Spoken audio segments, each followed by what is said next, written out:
할렐루야. 우리에게 오늘을 허락하셔서 하나님께 예비할 수 있도록 인도하신 우리 하나님 아버지께 찬양과 영광을 돌립니다. 기도하겠습니다. 아버지 하나님 감사합니다.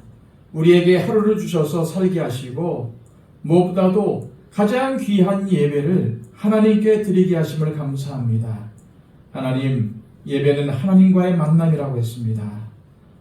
우리를 만나기 위해서 이 예배라는 장치를 마련해 주시고 또 우리를 귀하게 보셔서 만나 주시는 그 하나님께 오늘도 찬양과 영광을 올리게 하여 주시옵소서. 주님, 겸손한 마음으로 가난한 마음으로 주님께 엎드립니다. 주님의 사랑과 성령님으로 우리의 빈 마음을 채워주시고 오늘도 하나님께서 주시는 은혜에 잠겨 풍성한 마음으로 또 감사한 마음으로 살아갈 수 있도록 인도하여 주시옵소서. 무엇보다도 하나님께서 주신 것에 만족하게 하여 주시고 오늘도 풍성한 그 은혜를 누리며 또한 감사하며 살아갈 수 있도록 인도하여 주시옵소서. 예수 그리스도의 이름으로 기도하옵나이다. 아멘. 자, 함께 찬송가 407장 찬양 드립니다.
주시나니 영광의 그날에 이르도록 언제나 주만 바라봅니다.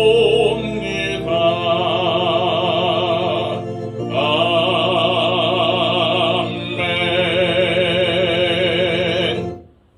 이 시간 우리에게 주시는 하나님의 귀한 말씀은 구약성경 잠언 30장 18절에서 33절까지의 말씀입니다. 구약성경 945쪽입니다. 내가 심히 기히 여기고도 깨닫지 못하는 것 서넛이 있나니 곧 공중에 날아다니는 독수리의 자취와 반석 위로 기어다니는 뱀의 자취와 바다로 지나다니는 배의 자취와 남자가 여자와 함께한 자취며 음료의 자취도 그러하니라. 그가 먹고 그의 입을 씻음같이 말하기를 내가 악을 행하지 아니하였다 하느니라. 세상을 진동시키며 세상이 견딜 수 없게 하는 것 서넛이 있나니 곧 종이 임금된 것과 미련한 자가 음식으로 배부른 것과 미움받는 여자가 시집간 것과 여종이 주모를 이은 것이니라. 땅에 작고도 가장 지혜로운 것 넷이 있나니 곧 힘이 없는 종류로 돼 먹을 것을 여름에 준비하는 개미와 약한 종류로 돼 집을 바위 사이에 짓는 사반과 임금이 없으되 다 때를 지어 나아가는 메뚜기와 손에 잡힐 만하여도 왕궁에 있는 도마뱀이니라. 잘 걸으며 위풍 있게 다니는 것 서넛이 있나니 곧 짐승 중에 가장 강하여 아무 짐승 앞에서도 물러가지 아니하는 사자와 사냥개와 순염소와 및 당할 수 없는 왕이니라. 만일 네가 미련하여 스스로 높은 채 하였거나 혹 악한 일을 도모하였거든 네 손으로 입을 막으라.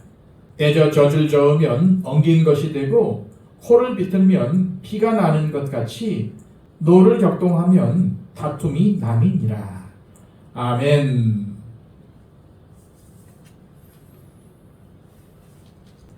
오늘 우리가 묵상하려는 말씀에는 지난 시간 본 15절에 이어 선옷에 관한 말씀이 계속됩니다. 특히 마지막 33절이 다툼의 문제로 끝나는 것을 보면서 나는 다툼을 일으키는 사람이 되지 말자는 결단을 하면서 하루를 시작했으면 합니다. 18절에서 20절까지의 말씀입니다. 내가 심히 기히 여기고도 깨닫지 못하는 것 서넛이 있나니 곧 공중에 날아다니는 독수리의 자취와 반석 위로 기어다니는 뱀의 자취와 바다로 지나다니는 배의 자취와 남자가 여자와 함께한 자취며 음료의 자취도 그러하니라. 그가 먹고 그의 입을 씻음같이 말하기를 내가 악을 행하지 아니하였다 하느니라. 여기서 우리가 눈여겨봐야 할 것은 음료가 자신이 악을 행하지 아니하였다는 대목입니다. 그리고 모든 핵심은 음료의 자취에 맞춰져 있습니다. 아도는 18절에서 자신이 기히 여기고도 깨닫지 못하는 것 서넛이 있나니라고 합니다. 사실 공중에 날아다니는 독수리의 자취, 단단한 반석 위를 기어다니는 뱀의 자취, 바다 위를 지나다니는 배의 자취는 다 찾을 길이 없습니다. 그런데 이것들은 모두 남자가 여자와 함께한 자취를 알 수 없다는 사실을 강조하기 위해서 사용이 되었습니다. 그러나 남자가 여자와 함께한 자취가 구체적으로 무엇인가에 대한 견해를 정리하면은 첫째, 한 남자와 한 여자가 사랑하고 후손을 얻어 인류의 역사가 계속적으로 이어지고 있는 것을 말하는 것이라는 견해. 둘째, 다른 사람들이 잘 알 수 없도록 비밀스럽게 진행되는 음행을 나타낸다는 견해가 있습니다. 그런데 우리가 문맥을 잘 살펴보면은 이것이 음행을 의미하는 것임이 확실해 보입니다. 왜냐하면 다음의 내용이 음녀가 외간 남자와 부정을 저지르고 나서 자신의 죄를 감추고 시침이 떼는 모습을 묘사하고 있기 때문입니다. 여기서 음녀는 하나님을 부인하고 죄의 습성에 빠져서 영적인 판단력을 상실하고 악을 서슴없이 행할 뿐 아니라 자신의 악행에 대한 뉘우침도 없이 자신이 행한 죄악을 부인하기까지 하는 악인들의 모습을 대표하고 있습니다. 그러나 하나님은 속일 수가 없습니다. 왜냐하면 하나님은 시간과 공간의 제약을 받는 인간과는 달리 모든 곳에 계시고 모든 것을 다 보고 계시는 분이시기 때문입니다. 그런 이유로 다윗은 시편 139편에서 나의 형체가 주의 앞에 숨겨지지 못하였나이다 라고 고백을 한 것입니다. 어디 그뿐입니까? 하나님은 우리의 마음속 깊은 곳까지 살피시는 분이시기에 아직 행동으로 옮기지 않은 악한 생각과 계획까지도 모두 아십니다. 이러한 사실을 기억하시고 우리의 마음속에는 하나님 말씀만 두시기를 바랍니다. 계속해서 21절에서 23절까지의 말씀입니다. 세상을 진동시키며 세상이 견딜 수 없게 하는 것 선엇이 있나니 곧 종이 임금된 것과 미련한 자가 음식으로 배부른 것과 미움받는 여자가 시집간 것과 여종이 주모를 이은 것이니라. 여기서 세상을 진동시킨다는 것은 세상의 기초와 질서를 흔들어서 위태롭게 만드는 것을 의미합니다. 그런데 그것이 뭡니까? 종이 임금된 것과 미련한 자가 배부른 것과 미움받는 여자가 시집간 것과 여종이 주모를 이은 것이라고 합니다. 종이 임금이 된다는 것은 자격이 없는 사람이 통치자가 된 것을, 지도자가 된 것을 의미합니다. 그런데 이런 일이 자주 일어나면은 많은 사람이 저마다 분수에 맞지 않는 것을 꿈꾸고 자기가 마땅히 해야 할 일도 소홀히 여기게 될 것이며 그로 인해서 사회 전반의 질서가 무너지게 되고 어지러워질 것이라는 말씀입니다. 아울러 미련한 자가 배부른 것은 어떤 사람이 수고하지 않고 많은 부를 쌓은 상황을 나타내는 것입니다. 이런 일이 자주 발생한다면 어떻게 될까요? 사람들은 힘들게 노력하지 않으려고 할 것이고 어떠한 수단과 어떠한 방법을 써서라도 돈을 벌고 편하게 살려고 할 것입니다. 그렇게 되면은 사회의 윤리와 질서는 어지러워지고 결국 그 사회는 무너지고 말 것입니다. 성실하게 일하는 것을 어리석다고 하고 어떻게 해서든 쉽게 일확천금을 노리며 살아가는 사회에는 소망이 없습니다. 그래서 우리 그리스도인들은 자신에게 주어진 자리에서 정당하게 그리고 성실하게 일해야 합니다. 계속해서 미움을 받는 여자가 시집간 것이라는 표현에서 미움받는 여자는 습관적으로 음행을 일삼아온 음녀와 같은 여자를 가리키는 것입니다. 이러한 여자가 사회적으로 매장당하지 않고 정상적으로 시집을 간다는 것은 그 사회에 건전한 윤리의식이 붕괴되었다는 것을 의미합니다. 또한 여종이 주모를 이은 것이라는 표현은 부부간의 윤리와 상하 간의 건전한 관계가 붕괴되었다는 사실을 의미하고 있습니다. 이러한 윤리 질서의 붕괴는 세상을 어지럽히는 결정적인 원인임과 동시에 공의로우신 하나님의 진노를 불러오는 도화선이 된다는 사실을 우리는 기억해야 합니다. 이제 24절에서 28절까지의 말씀입니다. 땅의 작고도 가장 지혜로운 것 넷이 있나니 곧 힘이 없는 종류로 돼 먹을 것을 여름에 준비하는 개미와 약한 종류로 돼 집을 바위 사이에 짓는 사람과 임금이 없으되 다 때를 씌어 나아가는 메뚜기와 손에 잡힐만 하여도 왕궁에 있는 도마뱀이니라. 이 말씀은 사람들이 보기에는 아주 작고 보잘것없지만 지혜롭게 행동함으로써 사람들에게 교훈을 주는 네 가지의 동물, 즉 개미와 사반 그리고 메뚜기와 도마뱀에 대해 교훈하고 있습니다. 힘이 없고 작은 곤충에 불과한 개미지만 이 곤충이 부지런히 일하는 모습은 사람들에게 부지런함과 근면함이 안정된 미래를 보장해 준다는 지혜를 얻게 합니다. 그래서 솔로몬은 개미에게로 가서 그 하는 것을 보고 배우라고 잠언 6장 6절에서 가르쳤습니다. 또한 집을 바위 사이에 짓는 사반은 팔레스타인 지역에 서식하는 너구리의 일종인데 이 짐승은 강한 짐승들의 침입으로부터 스스로를 보호하기 위해서 높은 바위 틈에 집을 짓는 영리한 동물이라는 것입니다. 이는 앞날을 위해 힘들고 어렵지만 수고를 아끼지 않을 때 자신을 보호하고 지킬 수 있다는 지혜를 가르칩니다. 또한 메뚜기는 부지런함에 대한 교훈입니다. 사람들은 누가 시키면 열심히 일하는 체 하다가 감시자가 보이지 않으면 게으름을 피우는 경우가 많습니다.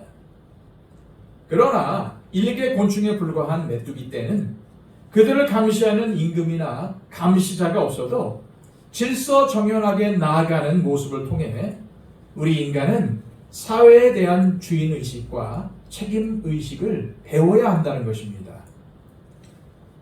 다음은 도마뱀입니다.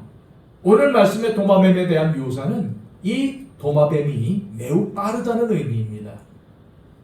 도마뱀은 비록 보잘것없는 미물에 불과하지만 앞서 언급한 개미, 사반, 메뚜기와 마찬가지로 하나님께서 창조하신 본성에 따라 지혜롭게 행한다는 것을 말씀하고 있습니다. 그런데 인간은 어떻습니까? 하나님께서 창조하셨을 당시의 본성을 거슬러 죄와 허탄에 빠지고 말았습니다. 우리는 분명히 기억해야 합니다. 우리가 하나님 말씀 안에 거할 때에 우리는 지혜로운 삶을 살 수 있습니다. 우리는 오늘 말씀을 통해서 비록 우리가 다른 사람들이 보기에 연약하고 보잘것없어 보인다 해도 낙심하거나 하나님께 섭섭한 마음을 품기보다는 하나님께서 나에게만 주신 것을 발견하고 그것을 잘 가꾸어서 하나님과 이웃을 섬기는 도구로 사용해야 합니다. 그럴 때 우리는 하나님께 영광 돌리는 자로 서게 될 것입니다. 오늘 말씀의 결론은 32절, 33절입니다. 만일 네가 미련하여 스스로 높은 채 하였거나 혹 악한 일을 도모하였거든 네 손으로 입을 막아라. 대저 젖을 저으면 엉긴 젖이 되고 코를 비틀면 피가 나는 것 같이 노를 격동하면 다툼이 남이니라. 우유를 계속 저으면 버터가 되고 코를 힘주어 비틀면 코피가 나는 것 같이 사람이 악한 일을 하거나 악한 말을 하여서 상대를 흥분시키면 둘 사이에 큰 다툼이 일어난다는 의미입니다.